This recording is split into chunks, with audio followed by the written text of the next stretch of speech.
मर जाऊंगा अलमास, पर चोरी का एक निवाला नहीं खाऊंगा। तू खा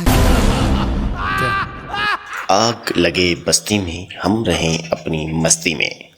अभी अभी सेंटोरस सिनेमा इस्लामाबाद में ये मूवी देख कर आया हूँ और आज ईद का दूसरा दिन है।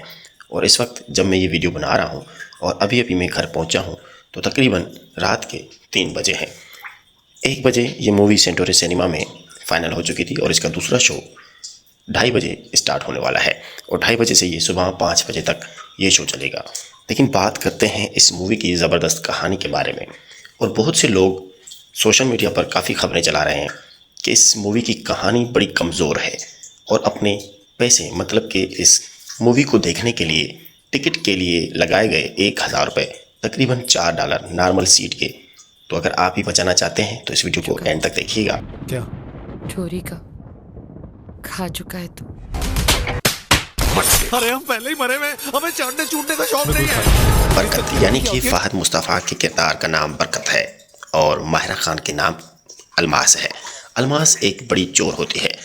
अलमास और बरकत दोनों मियाँ बीवी होते हैं और अलमास का बाप एक बड़ा फाइटर होता है। लेकिन बरकत एक छोटे से ऑफिस में छोटी सी नौकरी करता है। वहाँ पर उनका बॉस, जो कि हालांकि होता तो बॉस है लेकिन असल में वो फ़हद मुस्तफ़ा का बाप सलाहुद्दीन तुनियो लेजेंड अदाकार वो किरदार कर रहे होते हैं।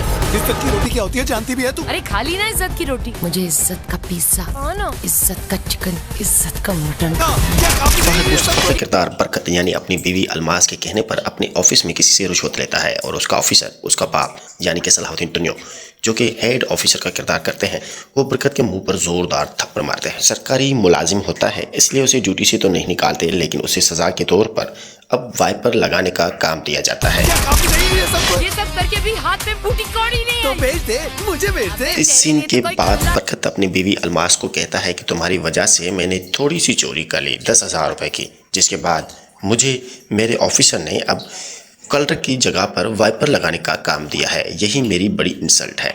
तो यहाँ पर अलमास उसे कहती है कि मैं नहीं चाहती कि मैं इज़्ज़त की सिर्फ रोटी खाऊं, मुझे इज़्ज़त का पिज़्ज़ा, इज़्ज़त का बर्गर और इज़्ज़त की कढ़ाई चाहिए होती है। तो भेज दे, मुझे भेज दे। तेरे लिए तो कोई खुला ना दे। इसके बाद बरकत और अलमास में लड़ाई होती है। बरकत कहता है कि तुम चाहती हो कि तुम्हारे पास इतना पैसा आए, इतना पैसा मेरे पास तो नहीं आ सकता, हाँ तुम मुझे ही तुम बेच दो। तो यहाँ पर अलमास कहती है कि तुम्हें बेचने से तो कोई मुझे ठेंगा भी ना दे। तेरे लिए तो कोई खुला ना दे। दोनों कपिल में लड़ाई होती है और यहाँ पर अलमास का बाप, जो कि एक बड़ा फाइटर होता था ज़माने में, वो अलमास के शोहर मतलब कि अपने दामाद बरकत को कहता है कि परेशान क्यों हो, मैं तुम्हें ऐसा हुनर दूंगा कि तुम करोड़ों रुपए कमा सकते हो। लेकिन यहाँ पर बरकत कहेगा कि मैं ये लड़ाई वाला काम नहीं कर सकता, मैं नॉर्मल ज़िंदगी बसर करना चाहता हूँ। यहाँ पर अलमास बोलेगी अगर तुम ये चीज़ ना करोगे तो फिर मुझे ही कुछ करना पड़ेगा। लगता है तूफान आने वाला है। जिसके बाद आखिरकार बरकत अपनी बीवी अलमास का कहना मान लेता है और अपने ससुर यानी कि अलमास के बाप से फाइटिंग सीख लेता है और वही करता है। अलमास इसके अलावा भी बहुत सारे पैसे चोरी करती रहती है। अलमास की बड़ी आदत होती है, वो एक बड़ी नामवर चोर होती है। जब तक उसका शोहर बरकत कुछ कर पाए, कुछ बना पाए, तब तक अलमास अपने शोहर बरकत का पेट पालने के लिए लोगों के घरों से चोरियां भी करती रहती है। यहाँ तक कि अलमास एक बड़े अंडरवर्ल्ड डॉन की चोरी करने में भी कामयाब हो जाती है।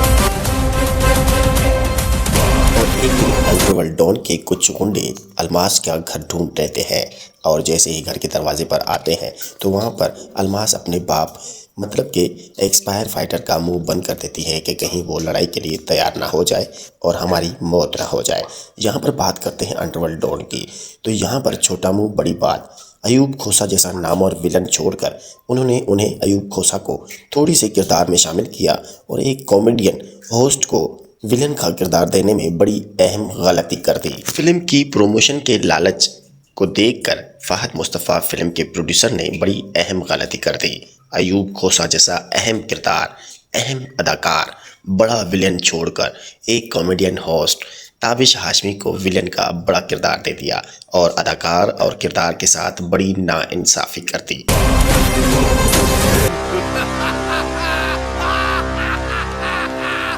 यही वो अहम एक गलती है फिल्म मैनेजमेंट और प्रोड्यूसर और डायरेक्टर की कि यहाँ पर जब ताबिश हाशमी की एंट्री होती है फिल्म के इंटरवल के बाद, तो लोग जितना ताबिश हाशमी से उम्मीद और तवक्कात रख रहे थे उस तवक्कात पर बिल्कुल भी पूरा ना उतर पाया। ताबिश हाशमी एक अच्छा कॉमेडियन होस्ट तो ज़रूर है, लेकिन अच्छा अदाकार, अच्छा विलन किरदार नहीं कर सकता। फिल्म का म्यूज़िक, फिल्म के सॉन्ग्स और फिल्म का एक्शन फ़ाहद मुस्तफ़ा और मायरा खान की कपिल जोड़ी बड़ी ही कमाल की परफॉर्मेंस कर चुकी है। फिल्म ने आग लगाई बस्ती में नहीं बल्कि आग लगाई है सिनेमाओं में। बड़ी तादाद में लोग इस फिल्म को देखने के लिए, यहाँ तक कि सिनेमा की लिमिट 3 बजे तक फाइनल थी, अब वो सुबह तक उसे 2 शो मज़ीद करके चलाए जा रहे हैं। और यहाँ बात करके बताऊं कि जो इंटरवल में स्पेस लोगों को खाने पीने का दिया जा रहा था वो भी उन्होंने ख़त्म करके फिल्म को चलाने के लिए, फिल्म की टिकट ज़्यादा बुकिंग होने की वजह से उन्होंने फिल्म चलाना ज़्यादा अहम समझा। और यहाँ पर इंटरवल वाले 25 मिनट का वक्फा भी लोगों से छीन लिया और वहाँ कंटिन्यू फिल्म को चलाए गए। देखने वालों ने इस मूवी को बड़ा ही सराहा है। ये मूवी बड़ी सुपर डुपर हिट मूवी है। आप भी देखना चाहें तो ज़रूर देखें, लेकिन इस वीडियो में आपको मैं इस मूवी की लास्ट सीन तक कहानी बताने जा रहा हूँ। चाहे मुझे ये वीडियो बनाने के लिए सुबह 6 बजे तक वीडियो के लिए अहम पॉइंट आपको क्यों ना बताने पड़े। बरकत रिश्वत लेने के बाद जब अपने सीनियर से थप्पड़ खाकर घर आता है तो बड़ा ही मायूस होता है। उसकी बीवी उसे मना रही होती है और वो गुस्से में खड़ा होकर अलमास को कहता है कि तुम्हारे कहने पर मैंने रिश्वत ली और मुझे अपने सीनियर से थप्पड़ खाना पड़ा और तुम्हारी वजह से अब मैं ऑफिस में कलरक नहीं बल्कि वाइपर लगा रहा हूँ। तो ये बात सुनने के बाद अलमास कहती है कि मैं तुम्हारे सीनियर से ज़रूर बात करूंगी। और अगले ही दिन अलमास बरकत के ऑफिस आती है और उनके सीनियर से बात करने के लिए तैयार हो जाती है। लेकिन यहाँ पर उनका सीनियर अब बरकत का ऑफिस नहीं आता, क्योंकि उसे कोई ऑफिस से कॉल करके बता देता है कि आज बरकत की बीवी आपके पास आई है और वो बड़ी बोलने में चालाक औरत है। तो यहाँ पर उनका सीनियर बड़ा सीधा साधा आदमी होता है और वो ऑफिस ही नहीं आता। 1 घंटा 20 मिनट तो आपको इस मूवी को देखने के लिए बड़ा मज़ा आएगा। जब इंटरवल के बाद ताबिश हाशमी आता है, जबकि अलमास एक अंडरवर्ल्ड की चोरी कर देती है और उस बैग में 50 लाख रुपए होते हैं, तब ताबिश हाशमी विलन एंट्री करता है और उसके कुछ ऐसे गुंडे भी पहुंच जाते हैं जिनको सोशल मीडिया पर अलमास और बरकत देखकर हैरान हो जाते हैं कि अब हमें भागना ही पड़ेगा। तब वो अपने बोरी बिस्तरे उठाकर भागने में कामयाब तो हो जाते हैं, लेकिन बार बार हर जगह छुपना उनके लिए बड़ा मुश्किल पड़ जाता है। आखिरकार अलमास का शौहर बरकत अलमास के वालिद से फाइटिंग सीख लेता है और अंडरवर्ल्ड के गुंडों को अच्छी खासी धुलाई करता है। जैसे ही बरकत फाइटिंग की ड्रेस में एंट्री मारता है तो सिनेमाओं में सिर्फ तालियों की ही आवाज़ सुनाई देती है।